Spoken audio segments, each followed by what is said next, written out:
La côte togolaise est érodée. La mer avance à grande vitesse malgré des actions entreprises pour freiner le phénomène. C'est grave. Il faut seulement faire un tour le long de la côte pour constater les dégâts que ça cause. Des maisons qui disparaissent, des villages qui disparaissent de la carte du Togo comme ça. Une action de lutte est en cours.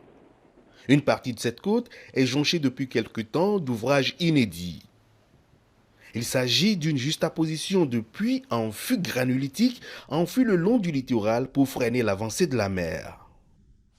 Qu'on a constitué un puits, qu'on a enfoncé jusqu'à atteindre une roche sédimentaire qui est dure, qui est pour nous une très bonne assise pour que l'ouvrage puisse résister suite à la pression de l'eau.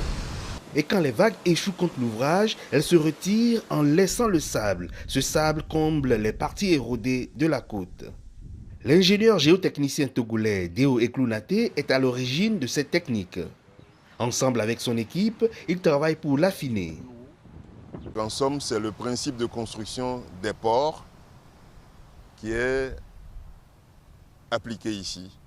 C'est un rideau qui est fait face à la mer. C'est fait pour arracher à la mer le sable qu'elle aussi, elle nous avait englouti auparavant. Cette technique semble efficace et attire déjà des curieux, à l'instar de ce géologue venu du Sénégal. Il permet non seulement de stabiliser les côtes, mais dans les observations, nous constatons qu'il y a possibilité de gagner du terrain.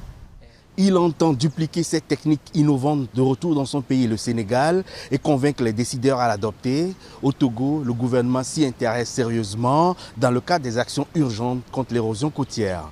Noël Tadegnon, Lomé, Africa News.